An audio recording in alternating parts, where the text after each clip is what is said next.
दिख गया है। आइए ले चलते हैं देश प्रदेश से जुड़ी हुई तमाम बड़ी खबरों की ओर। कोरोना का पूरी तरह से मात देने, अपनों को बचाने की मुहिम के तहत सरकार द्वारा जारी दिशा निर्देशों का पालन करते हुए आर्यन रजा चैरिटेबल ट्रस्ट के तत्वाधान में निःशुल्क चिकित्सा शिविर का आयोजन मंडोला ग्राम में किया गया। मंडोला ग्राम पंचायत के पूर्व प्रधान तथा समाज सेवी अनिल सैनी के प्रयासों से मंडोला ग्राम में आयोजित चिकित्सा शिविर में जहां रोग क्षमता बढ़ाने वाली दवाइयां वितरित की गईं, वहीं पर ऑक्सीजन लेवल कम होने पर उन्हें तुरंत चिकित्सकीय सहायता उपलब्ध कराई गई। जानकारी देते हुए अनिल सैनी ने कहा, आज वक्त है अपनों की जान बचाने का, इस समाज को बचाने का। इसके लिए हमारी दो एम्बुलेंस 24 घंटे निःशुल्क सेवा के लिए तत्पर रहती हैं और सहायता उपलब्ध कराती हैं। उनको द्वारा और उनकी आर्यन ट्रस्ट के द्वारा ये संचालित किया गया है और इसमें तमाम तरीके की सुविधाएं दिया जा रही है। आइए उनसे पूछते हैं कि इन्होंने क्या संदेश देना चाहते हैं और किस तरीके की सुविधा। मान्यवर कोरोना महामारी को देखते हुए मेरे गांव के अंदर अज्ञानता के कारण से 15-20 ट्रेजेडी घट चुकी है, जो कि मुझे दिखाई दिया कि मेरे परिवार के अंदर इतनी बड़ी घटना घटी है। तो ये मानते हुए कि सरकार अपनी गाइडलाइन जो दे रही है कि 2 गज की दूरी बहुत है ज़रूरी, मास्क लगा कर रखें, और जो हमारे यहाँ क्लिनिक है उसमें टाइम से अगर इंजेक्शन नहीं लग पा रहे तो ट्रीटमेंट कहाँ कर पाएंगे। तो मैं पूर्व प्रधान होने के नाते, गांव मेरा परिवार है, परिवार के लिए मैंने एक अपना कैंप आयोजित किया है जिसमें मैं आर्यन रजा ट्रस्ट जो है इनका सहयोग प्राप्त कर रहा हूँ। तो मैं अपने परिवार की स्वयं चिकित्सा इन आर्यन ट्रस्ट द्वारा करा रहा हूँ, जिसके अंदर मैं अपना ऑक्सीजन का, मेडिसिन का सब जो भी है उपचार अपनी तरफ से करा रहा हूँ। सैनी जी, एक सवाल उठता है कि आपके दिमाग में ये ख्याल आया कैसे कि मुझे भी ये सब काम करना चाहिए? देखिए मान्यवर, परिवार के अंदर जब कोई बीमार हो जाता है तो आदमी उसको सर्वप्रथम क्या करता है कि हॉस्पिटल में या डॉक्टर के पास लेके जाता है। तो गाँव मेरा परिवार है, मैं अपने परिवार की स्वयं देखभाल करना चाहता हूँ। ऐसे लोगों को क्या कहना चाहेंगे जो आज भी मास्क लगाना जरूरी नहीं समझते? देखिए, उत्तर प्रदेश सरकार बहुत चीख कर चिल्ला कर बोल रही है कि अपनी सुरक्षा स्वयं करें। हम मानते हैं कि मास्क लगाना बहुत जरूरी है, ये हमारी खुद की सुरक्षा है। जैसे केंद्र सरकार और उत्तर प्रदेश सरकार बहुत प्रयास कर रही है कि लोगों को बचाया जा सके, लेकिन कहीं ना कहीं कमी आ रही है। इसको आप क्या कारण मानते हैं? ये अज्ञानता है, ये पब्लिक की अज्ञानता है। मैं इसके द्वारा यही कहना चाहूँगा, सभी भाइयों से निवेदन करना चाहूँगा कि मास्क लगाएं। भारत सरकार, उत्तर प्रदेश सरकार जो आपको चेतावनी दे रही है कि मास्क लगाएं, 2 गज की दूरी बनाकर रखें, ये बहुत ज़रूरी है। आज देश में महामारी के जो प्रकोप चल रहा है कोरोना का, उसमें सारे देश में लॉकडाउन लगा हुआ है। उसी तरीका का गाजियाबाद उत्तर प्रदेश में लॉकडाउन लगा हुआ है। लेकिन आज मंडोला क्षेत्र में आज समाज सेवकी ने, समाज सेवा करने वाले लोगों ने विभिन्न तरीक़ा के समाज की सेवा कर रहे हैं और अपने स्तर से दवाई से लेकर ऑक्सीजन से लेकर और तमाम सेवा दे रहे हैं। इसी में एक हमारे बीच में मंडोला गांव में जो है कि समाजी सेवक यहाँ पे लगा रखी है टेंट, लोगों को सेवा कर रहे हैं। आइए हम डॉक्टरों से बात करते हैं किस तरीके की सेवा करते हैं और कैसे जो लोगों को सुविधा मिले, क्षेत्रीय लोगों के, जो आज बीमारी से सभी लोगों ने घरों से निकलना मुश्किल हो गया है। क्या नाम है डॉक्टर साहब? मैं डॉक्टर अहमद त्यागी, आर्यन चैरिटेबल ट्रस्ट का मैं फाउंडर भी हूँ और आर्यन चैरिटेबल हॉस्पिटल से डायरेक्टर जी।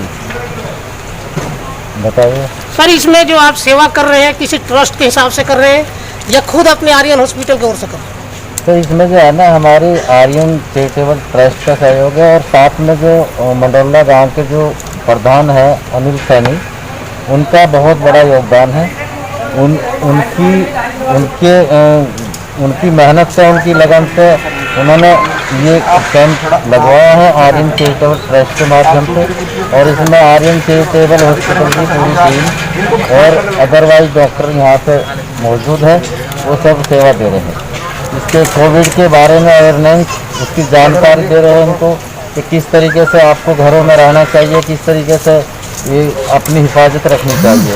तो कोविड के बारे में हम सबसे ज़्यादा कोविड पर ध्यान देते हुए उसके बारे में जानकारी दे रहे हैं। क्या ये सारी सेवाएं निःशुल्क हैं?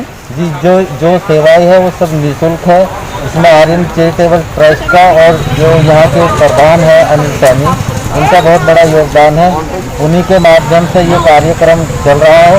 और इसमें जो शिकायत आ रही थी मंडोला क्षेत्र में, जो आसपास के गाँव हैं, इनमें बहुत ज़्यादा संक्रमण फैल चुका है और उसमें कुछ सेवाएं नहीं हो पा रही थी। गवर्नमेंट की तरफ से भी पूरा सहयोग चल रहा है, लेकिन जो हमारे पास पेशेंट आ रहे हैं उसमें उनको जानकारी का अभाव न होने से उनको दिक्कतें ज़्यादा आ रही है। तो उनको मेडिसिन भी दी जा रही है, उनको जानकारी भी दी जा रही है, अवेयरनेस की जा रही है, जिससे कि कोविड से बचाव हो सके। किसी का ऑक्सीजन लेवल कम है, उसको ऑक्सीजन लगवाया जा रहा है यहीं पे। किसी को नेबुलाइज़र की ज़रूरत है, उसको नेबुलाइज़र किया जा रहा है। और इसमें हम फर्स्ट एड का काम कर रहे हैं। और अगर मेरा मानना यह है कि अगर शुरुआत बीमारी में अगर मरीज़ को मेडिसिन या उसको जानकारी सही मिल जाए तो उसको बड़ी बीमारी नहीं होगी। तो यही हमारा प्रयास है। ऐसे लोगों को क्या संदेश देना चाहेंगे जो कोरोना की गाइडलाइन का पालन अभी भी नहीं करते, जबकि इतनी भयावह स्थिति आज भी बनती चली जा रही है? देखिए, मेरा मानना ये है कि सबसे पहले कोविड का जो है पालन करना चाहिए। इसमें देखिए, हमारे देखते हुए भी और जो चल रहा है, सामने लोग मरने लग रहे हैं, मृत्यु हो रही है, लेकिन फिर भी ध्यान नहीं दे रहे। तो ये तो सबको खुद पालन करना पड़ेगा। गवर्नमेंट की तरफ से भी बड़ी सुविधाएं दी जा रही है और पुलिस भी अपनी तरफ से पूरा प्रयास कर रही है, लेकिन मैं यही कहना चाहूँगा कि हर आदमी को अपनी जिम्मेदारी खुद लेनी पड़ेगी।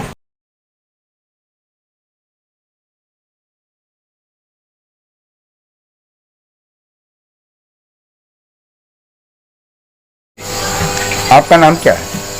नवीन गुप्ता का। आपको ये परेशानी कब से हुई है? 2-3 दिन पहले बुखार था, हल्का बुखार था, तो तब तक प्रधान जी का कैंप नहीं था। तो यहाँ जो छोटे मोटे डॉक्टर थे उन्हें दिखाया, उन्होंने वही जो फर्स्ट एड 40-50 रुपये का ट्रीटमेंट वो दिया। जो अच्छी दवाई थी वो नहीं मिल पाई। क्या ये सब जो सेवाएं हो रही है आपके लिए निःशुल्क हो रही हैं? सब कुछ निःशुल्क है जी। हमें पता लगा पड़ोस के माध्यम से कि प्रधान जी ने जो अच्छी दवाई, अच्छे डॉक्टर, ऑक्सीजन और नेबुलाइजर की सुविधा दी है। डॉक्टर साहब के पास आए तो काफ़ी दिक्कत थी, ऑक्सीजन लेवल कम था जी। अगर जो आज प्रधान जी न होते तो शायद कहीं अस्पताल में एडमिट होते और ज़िंदगी मौत से लड़ रहे होते। क्या नाम भाई जी आपका? जी, मेरा नाम सौदान सिंह इंसा। सौदान सिंह जी, ये जो आप कर रहे हैं सेवा, जी सर, इसको क्या सोच के कर रहे हैं? सर आज के समय में बीमारी का बहुत प्रकोप है, कोरोना बहुत बड़ा संक्रमण है। एक परिवार से 4-4 डेथ एक दिन में हो रही है। उस चीज़ को कंट्रोल करने के लिए ये यहाँ सब किया जा रहा है सेवा भाव से। जी सर। लेकिन एक बात आती है, जहाँ सरकार, हमारी सरकारें पूरी मदद कर रही हैं और हर जगह सेवा पहुँचाने के लिए प्रतिबद्ध हैं जी, और फिर भी लोग अगर नहीं समझ पा रहे, उसके पीछे क्या कारण मानते हैं? उसके पीछे कारण आदमी की अपनी नासमझी है जी। जब तक इंसान को खुद को ठोकर नहीं लगती तब तक उसे ज्ञान नहीं होता। जब परिवार में हादसे होंगे तो उन्हें पता लग जाएगा। हम किसी से कोई सैलरी नहीं लेते, कोई अपना पर्सनल लगाव नहीं है, एक सेवा है, मानव की सेवा के लिए लगे हुए हैं। क्या आप मानते हैं कि ये जो सब कुछ हो रहा है, जो ये कैंप लगाए जा रहे हैं, जो जगह जगह सैनिटाइजर बांटे जा रहे हैं, जो मास्क बांटे जा रहे हैं, जो ऑक्सीजन सिलेंडर बांटे जा रहे हैं, उनके पीछे क्या एक ही मकसद है? आप मानते हैं कि सिर्फ जान बचाना? हाँ, मानवता को खड़ा करना सबसे बड़ी बात है कि हर किसी के दिलो दिमाग में एक मानवता, एक दूसरे की सेवा करना हो।